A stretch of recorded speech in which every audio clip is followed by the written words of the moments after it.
नमस्कार, मध्य प्रदेश तक में आपका बहुत स्वागत है और मैं हूं आपके साथ गुंजन। डिंडोरी के बजाग थाना में गुरुवार की देर शाम बजाग पुलिस ने विधायक पुत्र नमः शिवाय मरकाम की शिकायत पर जिला पंचायत अध्यक्ष रुदेश परस्ती के खिलाफ रास्ता रोककर जाने से मारने की धमकी दी और गाली गलौज के मामले में धारा 341, 294, 506 आईपीसी के तहत अपराध दर्ज कर लिया है। दरअसल बुधवार की देर शाम धनौली ग्राम पंचायत के पोषक ग्राम बघरेली में कबड्डी प्रतियोगिता कार्यक्रम में गाड़ी पार्किंग को लेकर जिला पंचायत अध्यक्ष और डिंडोरी विधायक ओमकार मरकाम के पुत्र सहित कांग्रेसी समर्थकों के बीच तीखी नोकझोंक हुई थी और जिसका वीडियो भी सोशल मीडिया में जमकर वायरल हुआ। और बता दें आपको कि डिंडोरी के विधायक पुत्र नमः शिवाय मरकाम देर शाम समर्थकों के साथ बजाग थाना पहुंचे और शिकायत दर्ज करवाई कि बघरेली गांव में कबड्डी प्रतियोगिता कार्यक्रम में आयोजकों द्वारा बुलाए जाने पर गया था और वहीं मेरी गाड़ी मंच के बगल में खड़ी थी और दूसरी तरफ पार्किंग की जगह नहीं थी। मैं अपनी गाड़ी में बैठा हुआ था, तभी जिला पंचायत अध्यक्ष रुदेश परस्ते आए और गाड़ी अलग करने को लेकर विवाद करने लगे और जान से मारने की धमकी भी दी। वहीं गाड़ी में चुपचाप बैठा रहा। ग्रामीणों की मदद से मेरी गाड़ी बाहर निकल सकी। मैंने बजाग पुलिस में शिकायत दर्ज कराई है। मुझे जिला पंचायत अध्यक्ष से जान का खतरा है। पुलिस ने शिकायत पर दर्ज किया अपराध। अतिरिक्त पुलिस अधीक्षक जगन्नाथ मरकाम ने जानकारी में बताया कि थाने में आवेदक नमः शिवाय मरकाम ने रुदेश परस्ती के खिलाफ रास्ता रोककर जान से मारने की धमकी देने संबंधी शिकायत दर्ज करवाई है। शिकायत के आधार पर पुलिस ने अपराध दर्ज किया है। वहीं इस मामले में जिला पंचायत अध्यक्ष रुदेश परस्ती ने प्रतिक्रिया देते हुए अपने ऊपर लगे आरोपों को गलत बताते हुए मामले की जांच कर उचित कार्रवाई किए जाने की मांग की है। सीनियर आदिवासी बालक छात्रावास गोरखपुर 50 सीटर छात्रावास है और भवन तो खैर बहुत पुराना 1971 की बिल्डिंग है, बहुत ज़्यादा जर्जर हो गई है। थोड़ा सा ऊपर से पानी टपकता भी है इसमें, तो अभी व्यवस्था के तौर पे तिरपाल लगा करके व्यवस्थित कर लिया ताकि बच्चों को दिक्कत ना हो। और सबसे बड़ी समस्या यहाँ शौचालय की है। अभी सार्वजनिक शौचालय बना हुआ पंचायत की तरफ से, तो वो शौचालय का उपयोग बच्चे कर रहे थे, पर उसमें गाँव वाले भी उपयोग करते तो गंदा ज़्यादा कर देते हैं। अब हर हफ्ते जो है उसकी सफाई कराना, 2-3 दिन में सफाई कराना, यानी समस्या वो भी आती, सफाई करने वाले बाहर के नहीं मिल पाते और यहाँ अपने पास में स्वीपर है नहीं, है ना, तो वो एक बहुत बड़ी समस्या है शौचालय। अच्छा, डर भी ये रहता है कि बच्चों को सांप वगैरह ना काट दे, बरसात का दिन चल रहा है ना, तो थोड़ा ये एक समस्या है अपने साथ में। शौचालय की समस्या शुरू से रही है? हाँ, मैं आया हूँ, उससे पहले भी यहाँ शौचालय नहीं था, यहाँ भी और प्राइमरी में भी नहीं है यहाँ शौचालय। बीच में कोई काम हुए मेंटेनेंस के विभाग से? हाँ, कुछ काम तो चल रहे थे, पुट्टी वगैरह हुई थी यहाँ और रिपेयरिंग यानी लाइट वगैरह रिपेयरिंग हुई है यहाँ पर, पुट्टी और पुताई का काम। नहीं, इसके अलावा तो नहीं हुआ था कोई काम। शौचालय बन रहा था यहाँ बगल में, वो भी आधा बन करके और रुक गया है। कौन बना रहा था शौचालय? और कोई ठेकेदार आए हुए थे। अच्छा, एसी ड्राइवर से जो टेंडर हुए, जी, इसकी कुछ जानकारी या कुछ आपको लेटर मिला?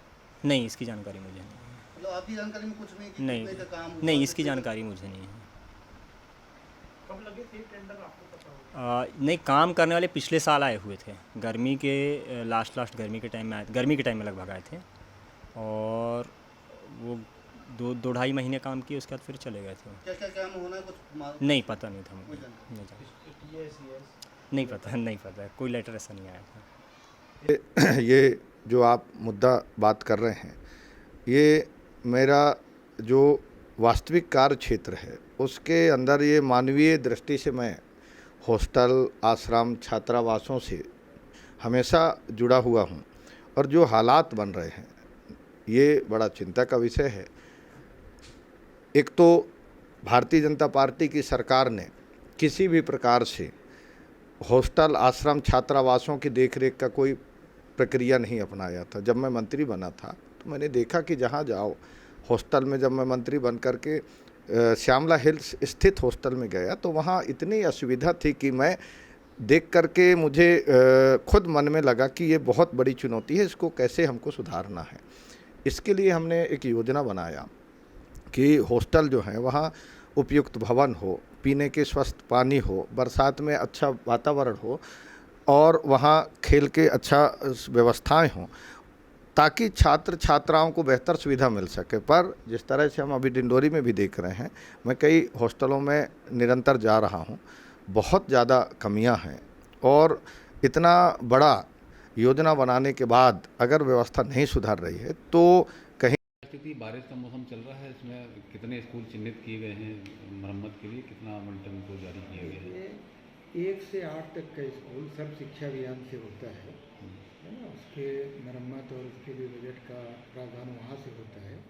माननीय कलेक्टर महोदय सतत टीएल की समीक्षा में और अधिकारियों को ड्यूटी लगा के दिया गया है कि कोई भी स्कूल में छात्र छात्राओं को किसी प्रकार की पढ़ाई का व्यवधान नहीं हो और जनहानि को नुकसान नहीं होनी चाहिए। इसके लिए सतत कड़े निर्देश दिए गए हैं माननीय हमारे कमिश्नर साहब ने।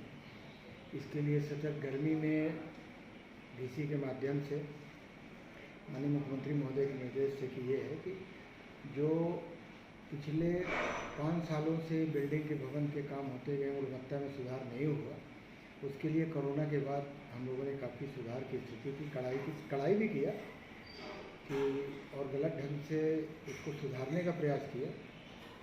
ज़िले में 2-3 बार टेंडर डलवाया गया कि जिससे पारदर्शिता अनिवार्य रूप से रहे, क्योंकि जब पारदर्शिता रिकॉर्ड होना भी बहुत ज़रूरी है जितना सुधार ज़रूरी है।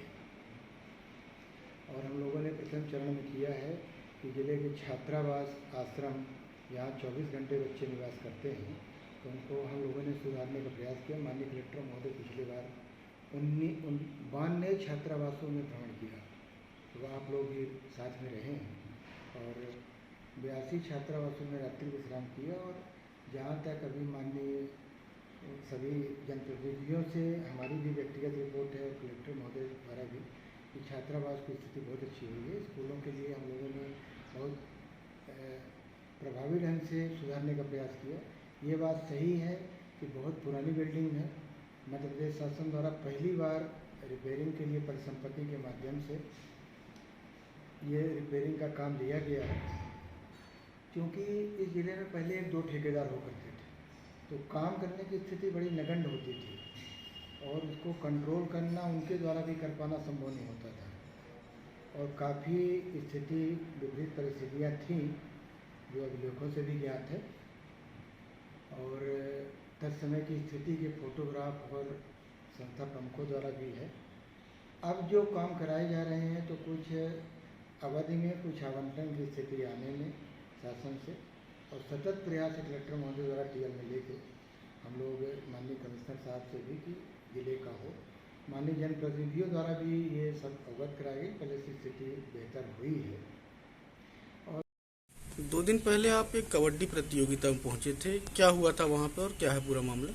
देखिए, धलौनी ग्राम पंचायत के बघरेली में कबड्डी मैच का आयोजन था और उसमें हमारे भी वोटर्स हैं, हमारे भी समर्थक हैं। वहाँ पे ग्राम पंचायत के सरपंच जी भी वहाँ थे और सरपंच जी और वहाँ के कार्यकर्ताओं के द्वारा मुझे आमंत्रण किया गया था उस ग्रामवासियों के द्वारा। तब मैं उस कार्यक्रम में गया। जैसे गया तो ग्राउंड में एंट्री करने वाली जगह पर ओंकार मरकाम जी के लड़के की गाड़ी रोड पे खड़ी थी। हमारी गाड़ी से हमारा कार्यकर्ता उतर के गया, भैया गाड़ी हटा लो करके, नहीं हटाए, बरसते पानी में। फिर मैं उतर के गया, मैं भी खिड़की के पास गेट के आवाज़ किया, खटखटाया तो नीचे किया ड्राइवर। और उसके बाद मैं बोला कि भैया गाड़ी हटा लेते, हमको अंदर जाने देते। तो सुना उसका, फिर वापस कांच चढ़ा लिया और नहीं हटाया।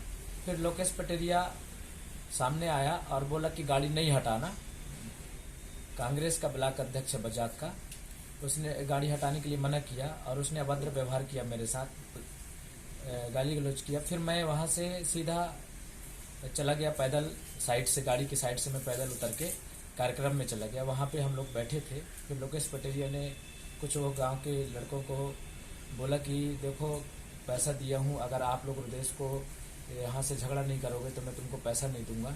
ऐसा करके वहाँ पे कुछ लोग उसके बगल में थे जो सुन रहे थे बातों को। ऐसा करके उन्होंने फिर मेरे साथ संयोजित तरीके से अभद्र व्यवहार किए। कुछ पड़दिया डोंगरी के लड़के आए थे, ऐसे उस क्षेत्र से लड़के लेके आए थे कई गाँवों से, 4-5 गाड़ियों में उन लोग अपनी टीम के साथ थे वहाँ।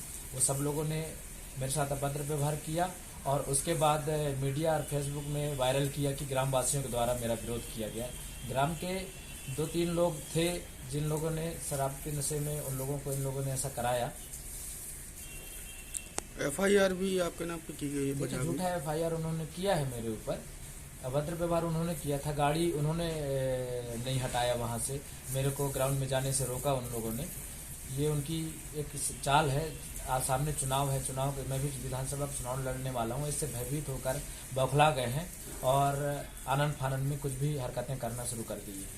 अब आपकी तरफ से क्या कार्रवाई की जाएगी? देखिए, हम आज एसपी साहब से भी बात की, हम एसपी साहब से बात करेंगे, वहाँ की जो बात है उसको रखेंगे और मांग करेंगे कि आप मौके में घटना स्थल पे जाएं, हमको भी उपस्थित रखें, उनको भी उपस्थित रखें, उस ग्राम के लोगों को उपस्थित रखें, जो मुझे बुलाए थे उनको उपस्थित रखें, ग्राम पंचायत के जनप्रतिनिधि हैं उनको भी उपस्थित रखें, सबके समक्ष में जांच की जाए, जो हकीकत है, जो वस्तु स्थिति की बात है वो सामने आ जाएगी।